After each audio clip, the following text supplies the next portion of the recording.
अस्सलाम वालेकुम फ्रेंड्स, मैं मोहम्मद कामरान और आप देख रहे हैं यूट्यूब चैनल मलिक मोहम्मद कामरान। आज मैं वीडियो बना रहा हूँ स्कॉलरशिप के हवाले से, क्योंकि आप सब लोग जानते हैं जो अक्टूबर का महीना होता है वो अगर आप चाइना जाना चाहते हैं तो वो आपके लिए बड़ा गेम चेंजर साबित होता है। आपने अगर पूरी ज़िंदगी बदलनी है और आपने दूसरों के पैसों से मौज करनी है, पीएचडी भी करनी है और आप चाहते हैं आपके पैसे भी ना लगें और आप इंजॉय भी करें, एक अच्छी पीएचडी भी करें, पब्लिकेशंस भी बना के हैं, अच्छी प्रोफाइल भी लेके हैं, तो उसके लिए चाइना से बेटर कोई नहीं है।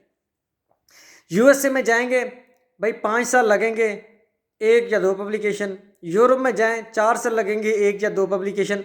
चाइना में जाएं 3 साल में पीएचडी करें, 15-20 पब्लिकेशन के अपने पास लेकर आएँ, एक अच्छी प्रोफाइल लेकर आएँ और फिर मज़े करें। अब मैं बात करने जा रहा हूँ अक्टूबर के महीने की। अक्टूबर का महीना जो होता है वो हमेशा गेम चेंजर होता है, क्योंकि इस महीने में सबसे ज़्यादा एक्सेप्टेंस आपको मिल सकती है। अगर आपको अक्टूबर में एक्सेप्टेंस नहीं मिलती तो एक बात याद रखिएगा, आपको कभी भी एक्सेप्टेंस नहीं मिलेगी। बहुत कम चांस होते हैं, अक्टूबर में मैक्सिमम चांस होते हैं कि आपको एक्सेप्टेंस मिले। हाँ, तो अब करना क्या है, अब मैं कुछ बातें बताऊंगा जिसको आपने फॉलो करनी है स्कॉलरशिप विन करने के लिए, एक्सेप्टेंस लेने के लिए। तो चलते हैं अपनी वीडियो की तरफ। वीडियो की तरफ जाने से पहले मेरी रिक्वेस्ट है तमाम दोस्तों से, जिन्होंने मेरा चैनल सब्सक्राइब नहीं किया, मेरा चैनल मलिक मोहम्मद कामरान सब्सक्राइब कर लें ताकि आने वाली तमाम वीडियोज़ आप तक पहुँच सकें। तो फ्रेंड्स, आपने कुछ बातें मेरे साथ आप लोगों ने कमिटमेंट करनी है, खुद के साथ कमिटमेंट करनी है। एक, आपने इन दिनों इंटरनेट से बहुत ज़्यादा प्यार करना है। फेसबुक, इंस्टाग्राम, स्नैपचैट, व्हाट्सएप, इन चीज़ों से नहीं। आपने अपनी जीमेल से, अपनी याहू मेल से आपने बहुत ज़्यादा प्यार करना है। जीमेल और याहू मेल, सबसे पहले तो आपने एक आईडी बनानी है। जीमेल पे बना लें या याहू मेल पे बना लें। कुछ लोग कहते हैं जी जीमेल पे एक्सेप्टेंस नहीं मिलती, कुछ कहते हैं जी याहू पे नहीं मिलती। मुझे याहू ईमेल यूज़ करके भी मिली है, हॉटमेल यूज़ करके भी एक्सेप्टेंस मिली है, और इसके अलावा मैंने जीमेल भी यूज़ करके एक्सेप्टेंस ली है। तो this is not a big problem for मी। मैं समझता हूँ कि जीमेल, याहू, वट एवर आप यूज़ कर रहे हैं तो कोई इशू नहीं है। लेकिन आपने उससे प्यार करना है, इस तरह से प्यार करना है कि आपने दिन में 20 से 50 बार उसको विजिट करना है। मैं अब भी हर वक्त जीमेल विजिट करता रहता हूँ ताकि कोई मैसेज स्किप ना हो जाए। इसके अलावा आपने अपने जो क्रोम ब्राउज़र है उससे प्यार करना है। उसके साथ आपने ऐसा रिलेशन करना है जिस तरह से एक बड़ा ही को रिलेशन, समझ रहे हैं ना, जो वो होता है वो उस तरह का कि जी आपने कहना जी मैं क्रोम के बगैर ना ही तो खाऊंगा ना पीऊंगा, क्रोम होगा, मैं होगा और मज़े होंगे। ठीक है। फिर आपने अपने नाम की ईमेल आईडी बनानी है। एक बात ये ना हो kamran18256118@gmail.com, नो। ये ना हो कि alex.zonda@gmail.com, नो नो नो। कि कभी भी प्रोफेसर इस ईमेल पर रिप्लाई ही नहीं करता, वो सोचता है स्पैम है। This is fake. सो अपना नाम जिस तरह से मोहम्मद कामरान है, कामरान मोहम्मद, मोहम्मद कामरान, कामरान.gcu, कामरान.qau, इस तरह से फॉर एग्जांपल सनम, सनम.पीयू, सनम.zoology, इस तरह से आपका नाम होना चाहिए। कोई भी उसमें डिजिट नहीं होने चाहिए, 1 2 5 11 12 x नहीं, no, never, rejected, you are fake. तो ईमेल बनानी है। ईमेल बनाने के बाद जी आपने उसमें सिग्नेचर ऐड कर देना है जी मोहम्मद कामरान एमफिल, उससे नीचे जी रिसर्च गेट आईडी, उसके नीचे आपने फ़ोन नंबर और ईमेल आईडी वगैरह लिख देनी है। उसके बाद मैंने वीडियोस दी हुई हैं कि किस तरह से प्रोफेसर को सर्च करना है और किस तरह से आपने उसको ईमेल लिखनी है, और फिर आपने उसको किस तरह से ईमेल करनी है। फिर आपने अपनी सीवी बना के पीडीएफ में करके आपने जो है उसके साथ अटैच कर देनी है, और फिर आपने प्रोफेसर्स को भेजनी है। जिस तरह से मैंने अपनी वीडियो में बताया है कि किस तरह से यूनिवर्सिटी सर्च करनी है। सबसे पहले आप यूनिवर्सिटी में आएंगे, उसमें स्कूल या डिपार्टमेंट में जाएंगे, फिर अपना रेलिवेंट डिपार्टमेंट, फॉर एग्जांपल मेरा लाइफ साइंसेज है या साइंस है या मेरा बायोलॉजिकल साइंसेज है, जो भी है, ठीक है, मैंने उसमें जाना है। उसमें प्रोफेसर की प्रोफाइल देखनी है और जो सूटेबल प्रोफेसर लगे उसको मैंने ईमेल करनी है एक अच्छे वे में। तो आपने घबराना नहीं है। मैं बहुत से लोग ऐसे हैं जो कहते हैं कि जी हमने 400 ईमेल्स की, फिर हमें एक्सेप्टेंस मिली, लेकिन मैंने चौथी ईमेल जब की तो तीसरी वाले ने मुझे एक्सेप्टेंस दे दी। ये मेरा अपना मुकद्दर। उसके बाद फिर मैंने 200 ईमेलें की, किसी ने मुझे घास नहीं डाला। उसके बाद मुझे जाके 2-3 और एक्सेप्टेंस मिली, बट पहली मेरी जो चौथी ईमेल मैं करने लगा था, थर्ड वाली का मुझे रिप्लाई आ गया कि ये मेरी जी मैं डेवलपमेंटल बायोलॉजी पे काम करता हूँ, ये सो मैं अभी उसके साथ पीएचडी भी स्टार्ट कर रहा हूँ in within a few days. So कुछ लोग हैं वो कहते हैं जी मैंने 200 को किया, 400 को किया, वो इस तरह से प्रॉब्लम हो जाता है।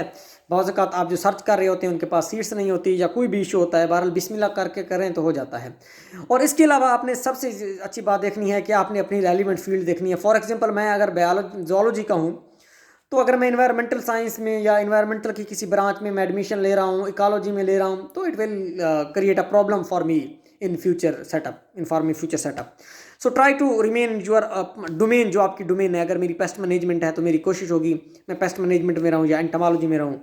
तो अगर मेरी पेस्ट मैनेजमेंट है और मुझे एग्रीकल्चर की सीट मिल रही है, अगर जाते प्रोफेसर को मैंने देखा है सीट्स अवेलेबल हैं और उसका काम भी प्लांट बेस है, तो मैं उसमें पंगा लेने की मुझे ज़रूरत नहीं है क्योंकि फ्यूचर में वो फिर मुझे बॉटनी के इक्वल कर देंगे तो मेरे लिए प्रॉब्लम बनेगा और एचईसी फिर प्रॉब्लम क्रिएट करेगा, फिर हम एचईसी को गालियाँ देते हैं। तो इस तरह का किसी भी किस्म का प्रॉब्लम से बचने के लिए तो मैं यही सुजेस्ट करता हूँ कि आप लोग अपने डोमेन में रहें। जैसे मेरी जूलॉजी है तो मैंने पीएचडी में 3-4 जगह अप्लाई किया। एक जगह मैंने मोलेकुलर बायोलॉजी में किया, एक जगह मैंने बायोलॉजिकल इंजीनियरिंग में किया और एक जगह मैंने डेवलपमेंटल बायोलॉजी में किया। तो क्योंकि developmental biology is the branch of zoology, so fisheries में काम है उसमें, तो वो मुझे कोई परेशान मसला नहीं है।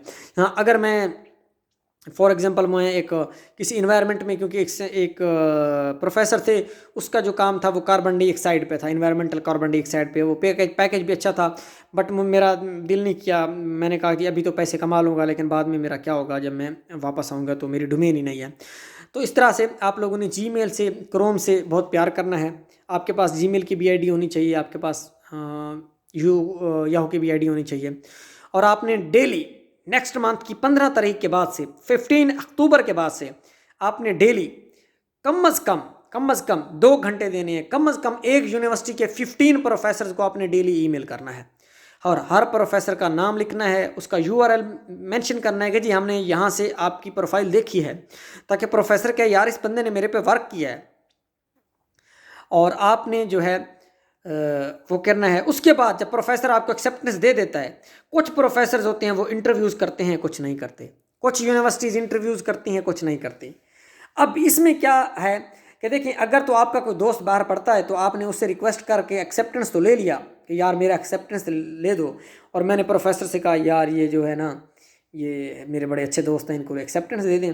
तो उन्होंने मुझे एक्सेप्टेंस दे दी और उनको किसी अच्छे हाई प्रोफाइल बंदे ने अप्रोच किया, उन्होंने उसको भी दे दी। फिर वो कहते जी मैं इंटरव्यू लूँगा और जो इंटरव्यू में अच्छा परफॉर्म करेगा मैं उसको रखूँगा। और ऑटोमेटिकली बात है, जिसकी सिफारिश होती है वो कभी अच्छा परफॉर्म नहीं करता।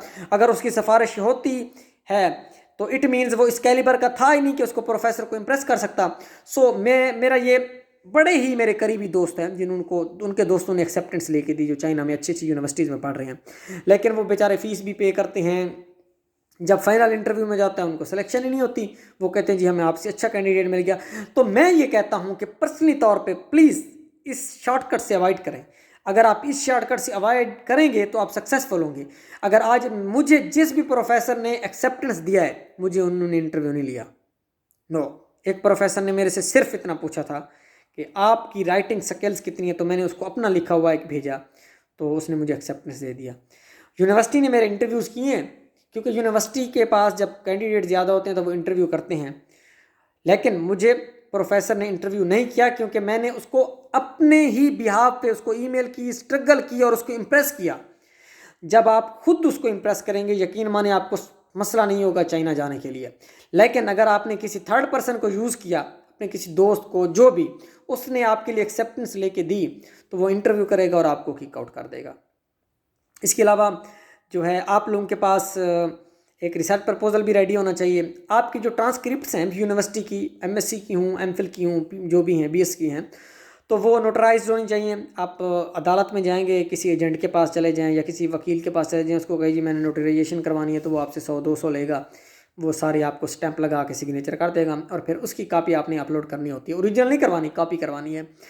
तो आप अगर 15 अक्टूबर से स्टार्ट होते हैं और आपका ये है कि डेली की आपने 15 लोगों को ईमेल करनी है, मैं कहता हूँ 30 अक्टूबर तक आपके पास 10 एक्सेप्टेंस लेटर पड़े होंगे। आजकल कोविड की वजह से थोड़ा कम है, अदरवाइज़ ये इतना आसान भी नहीं है, इतना मुश्किल भी नहीं है। जब 15 एक्सेप्टेंस लेटर पड़े होंगे तो फिर आपके पास चॉइस ज़्यादा होगी, आप अच्छी यूनिवर्सिटी, अच्छी अपॉर्चुनिटी, फिर अगर कोई ऐसा प्रोफेसर मिलता है जिसके पास प्रोजेक्ट है तो वो आपको पैसे भी दे सकता है। सो ये वो चीज़ें हैं जो बड़ी कम लोग आपको बताते हैं, लेकिन मैं बता रहा हूँ, तो आप लोगों ने फॉलो करनी है। और नेक्स्ट वीडियो तक के लिए अल्लाह हाफिज़। अगली वीडियो इससे भी अच्छी मैं लेकर आऊँगा, कोई इन्फॉर्मेटिव, जिसमें आपको इन्फॉर्मेशन मिले। बहुत बहुत शुक्रिया उन तमाम लोगों का जो मुझे सुनते हैं, और वो लोग जो मुझे मैसेज करते हैं बताएं वो मेरी वीडियो देख लिया करें। मैं सारी चीज़ें यहाँ क्लियर करता हूँ।